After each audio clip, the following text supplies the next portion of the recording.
नमस्कार, स्वागत है आप सभी का समाचार प्लस के विशेष कार्यक्रम आपके सितारे में। आपके साथ मैं हूं नूरी कायनात। दोस्तों, आपके सितारे में हम बताते हैं आपके ग्रह नक्षत्र का हाल और उनका आपकी कुंडली पर प्रभाव। जानते हैं राशि अनुसार आप क्या करें और क्या ना करें जिससे कि आपका दिन शुभ हो सके। और साथ ही आचार्य जी बताते हैं शुभ फलों की प्राप्ति के लिए किया जाने वाला चमत्कारी महा उपाय। और आज हम पंडित जी से जानेंगे कि अगर आपके निरंतर पूजा पाठ करने के बाद भी आपको लाभ नहीं हो रहा तो इसका अर्थ क्या है और क्या होती है पूजा करने की सही प्रक्रिया, आज हम जानेंगे पंडित जी से। चलिए दोस्तों, देर किस बात की, आइए मिलकर आरंभ करते हैं आज का आपके सितारे। क्या निरंतर पूजा पाठ से भी नहीं हो रही आपकी कामना पूरी? क्या कोई गलती आपकी पूजा को बना रही है अधूरी? तो पंडित वैभवनाथ शर्मा बताएंगे पूजन की सही विधि और विधान। जी बिल्कुल दोस्तों, तो आपके सितारे आपका अपना कार्यक्रम है जिसमें आप अपने मन की हर एक जिज्ञासा को जान सकते हैं, दुविधा को शांत कर सकते हैं और अपने सवाल पूछ सकते हैं। स्टूडियो में साथ देने के लिए हमारे साथ मौजूद हैं विश्वविख्यात ज्योतिषाचार्य और वास्तुशास्त्री पंडित वैभवनाथ शर्मा जी। पंडित जी, बहुत बहुत स्वागत है आपका। जी नमस्कार। तो दोस्तों, यदि आप अपनी कुंडली के ग्रह नक्षत्र से परेशान हैं या कार्य, व्यापार, परिवार की चिंता आपको कर रही है परेशान, तो आप भी हमें कॉल कर सकते हैं। हमारे टेलीफोन नंबर्स लगातार इस कार्यक्रम के दौरान आपके टीवी स्क्रीन पर फ्लैश किए जाएंगे और आप हमें हमारे टोल फ्री नंबर पर। तो दोस्तों, आप जानते हैं आज का महा उपाय। अगर आप पूजा पाठ करते हैं लेकिन पूजा पाठ करने के बाद भी आपको लाभ नहीं मिल पाता, तो जानते हैं आचार्य से कि आप पूजा में क्या करें और क्या ना करें ताकि आपको लाभ मिल सके। जी नूरी, आपने आज बहुत आवश्यक बात बताई है। अक्सर लोग हमसे ये पूछते हैं कि पूरे मनोभाव से, पूरी श्रद्धा से पूजा पाठ करने के बावजूद भी अब मुझे बहुत अच्छा लाभ नहीं मिल रहा, मेरा विश्वास खत्म होता जा रहा है पूजा पाठ में। तो आपको ये जान लेना चाहिए कि आप जो भी पूजा पाठ कर रहे हैं, क्या कहीं उसमें कोई कमी रह जा रही है? जो पूजा पाठ की कर्मकांड की विधि है, जो उसका पूरा तरीका है, क्या कहीं पूजा अर्चना में कुछ आपसे कमी रह जाती है, कोई प्रमुख बातें आपसे छूट जाती हैं? इस तरीके की आवश्यक बातें जो आपको पूजा पाठ में ध्यान रखनी चाहिए, आज हम आपके लिए लेकर के आए हैं।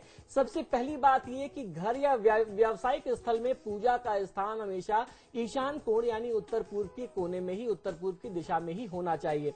पूजा हमेशा आसन पर बैठ करके करना चाहिए और जब भी आप पूजा करें तो प्रयास करना चाहिए कि आपका मुख पूर्व दिशा या उत्तर दिशा की तरफ हो और आप अपनी पूजा में एक दीपक अवश्य जलाएं। और जो आप दीपक जलाएंगे, देसी घी का दीपक अगर जलाते हैं तो वो आपके बाएं हाथ की तरफ होना चाहिए। अगर तेल का दीपक जलाते हैं, सरसों के तेल या उसके साथ साथ तिल के तेल, तो वो दाहिने हाथ की तरफ हो।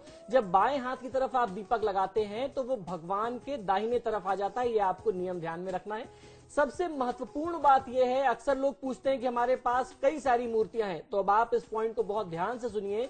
घर में 2 शिवलिंग की पूजा एक साथ नहीं करनी चाहिए, लेकिन अगर आप नर्मदेश्वर रखते हैं या पारदेश्वर शिवलिंग रखते हैं, पारद यानी पारे का शिवलिंग रखते हैं मरकरी का, तो वो आपको बहुत अच्छा लाभ देता है। उसमें आप 2 शिवलिंग रख करके पूजा कर सकते हैं। और 1 से ज्यादा शालिग्राम घर में अगर आपके हैं तो वो भी ठीक नहीं है। 1 शालिग्राम को घर में रख करके पूजा अवश्य करनी चाहिए। धर्मशास्त्रों के अनुसार तुलसी पत्र ऐसे दिनों में नहीं तोड़ने चाहिए जिस दिन सूर्य संक्रांति हो, पूर्णिमा हो, द्वादशी या अमावस्या की तिथि हो, रविवार का दिन हो या कोई अशुभ योग जैसे व्यतिपात योग हो, वैधृति योग हो। रात्रि और संध्या काल में भी आपको तुलसी दल तोड़ने से बचना चाहिए। घर में 9 इंच से यानी 22 सेंटीमीटर से छोटी देवी प्रतिमा या देव प्रतिमा ही रखनी चाहिए। इससे बड़ी प्रतिमा किसी भी गृहस्थ व्यक्ति के घर में नहीं हो, ये आपको अवश्य ध्यान रखना है। अगर 22 सेंटीमीटर यानी 9 इंच से बड़ी मूर्ति है तो वो मंदिर में रखी जाएगी और उसकी प्राण प्रतिष्ठा होगी, ये उसके लिए नियम है। ये तो कुछ आवश्यक बातें थी और आने वाले दिनों में भी हम आपको इस तरीके की आवश्यक बातें बताते रहेंगे, जिसको ध्यान में रख करके यदि आप अपनी पूजा पाठ और साधना करेंगे तो आपको आपकी साधना का पूरा सुफल प्राप्त होगा। जी नूरी, हम लोगों ने कल भी बात की थी कि नियमित दिनचर्या में जो आप इतने मन से, इतने श्रद्धा भाव से पूजा पाठ करते हैं, कहीं ना कहीं उसमें कोई कमी रह जाती है, कोई गलती रह जाती है, तो आपको ध्यान देना है। मैंने कल भी कुछ पॉइंट्स बताई थी, कुछ जानकारियां दी थी, आज भी मैं आपको बताता हूं। ध्यान से सुनिए और इसे समझ लीजिए, अगर संभव हो सकता है तो लिख लीजिए। भगवान गणपति को दूर्वा यानी दूब हम लोग चढ़ाते हैं, वो भगवान गणपति को बहुत प्रिय है, बहुत आवश्यक है चढ़ाना गणेश जी की आराधना में, जिससे भगवान गणपति प्रसन्न होते हैं। वहीं देवी की आराधना में यानी देवी दुर्गा या देवी के किसी भी स्वरूप की आराधना में दूब को चढ़ाना, दूर्वा अर्पित करना निषेध बताया गया। यानी अगर आप देवी को दूर्वा चढ़ाते हैं तो दोष लगता है। घर में 2 शालिग्राम जी, 2 शंख और 2 सूर्य की पूजा भी एक साथ नहीं की जानी चाहिए। यानी किसी भी घर में 2 शालिग्राम, 2 शंख और 2 सूर्य देव नहीं होने चाहिए। शालिग्राम बिना प्राण प्रतिष्ठा के भी पूजा के योग्य होते हैं। अगर आपने बिना प्राण प्रतिष्ठा रखा है तो आप उनकी पूजा कर सकते हैं।